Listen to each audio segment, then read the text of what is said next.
Okay, so here we are in the garage freezer, and what we're going to be doing is I just leveled this tray, and I'm going to be freeze drying milk for the first time. So it's a long process. It's about a 3-day dry time as far as I know. This is my first time, so we're going to get going on it. All right, I'm not sure. I might have just burned out my light, but here we go.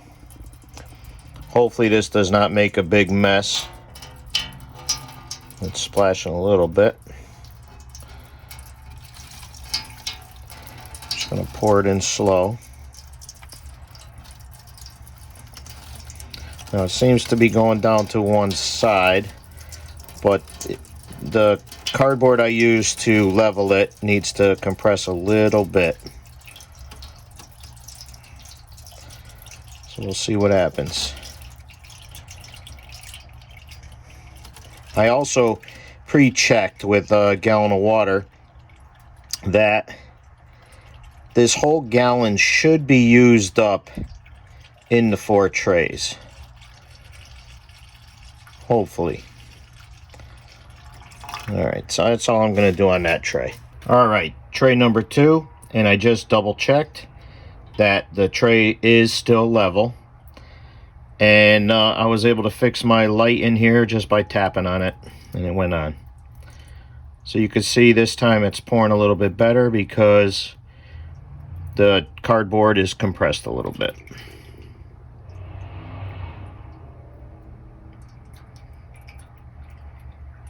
And if all goes well, this should be about a half a gallon of milk already. Yep. All right, tray number 4. Sorry, I skipped number 3. I didn't film it.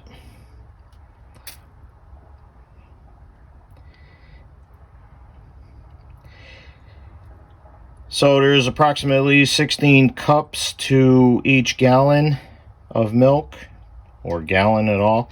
So by my calculations, in the event of an apocalypse, I should be able to make 10 loaves of bread from 1 gallon of milk, along with my other ingredients.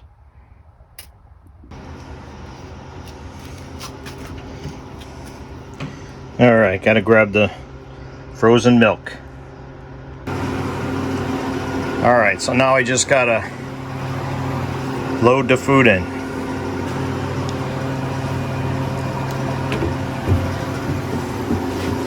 All right, this is always fun with one hand. This stuff is super duper cold here.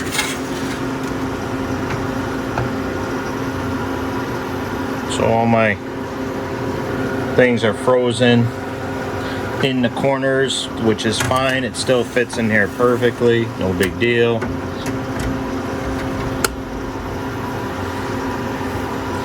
I'll let my fingertips warm up a little bit. This is super duper cold. And I apologize for my filming. It's not that easy. Whew. Let's switch hands. Alright.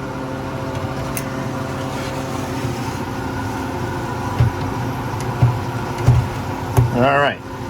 Let's close the door. I already closed the valve on the drain. Just hit continue. Oh, there we go. So now it says freezing. I don't know if you can see it or not. And we'll see you in about 32 to 36 hours. Alright, so all I'm doing here is I'm divvying these trays up. This is whole milk. Divvying these up by 4s first. And it ain't perfect. It ain't perfect. Using my micrometer. And then I'm doing halves over here. So what I'm doing is I'm going to take one section. So this is technically 1.5 section. I'm calling it 1.5 because I'm not going to get too technical with you. And we're going to put it in this little bag here.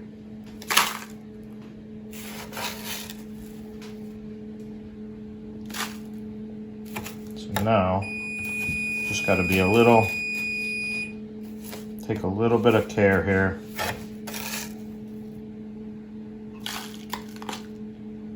I just want to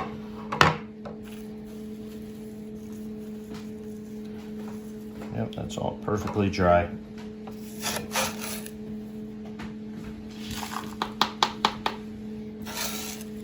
My first batch I blended it, and I got my measurement a little bit off because I did that.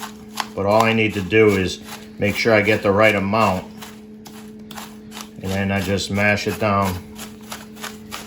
And it gives me plenty of room in these little bags, which are 4 by 6 inch.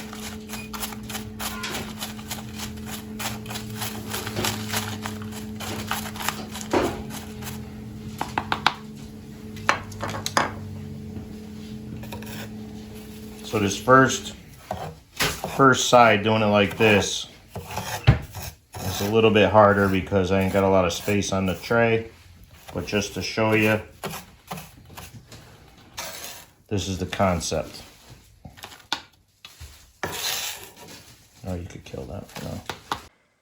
All right, so don't mind my mess, but I ended up with 10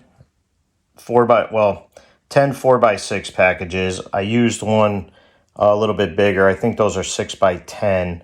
I was trying not to be wasteful, but I was really trying to do these 4 by 6s in these increments of about I guess it's approximately 1.5 cups of blended, which I didn't blend them, I just mashed them. I'm just guessing it's approximately a little over a cup of blended powdered milk. And I got my little mini O2 absorbers I'm going to drop in here and then seal these up. But these are all ingredients for making loaves of bread when, just so you know. Also, you can also use them for like cereals or something like that. All right, just so you could see, each one has an O2 absorber in there. All right, so here you have it. I got 11 packages just like this. And that should be enough to make 1 loaf of bread. So out of this bunch, I can make 11 loaves of bread, 1 gallon of milk. Not bad.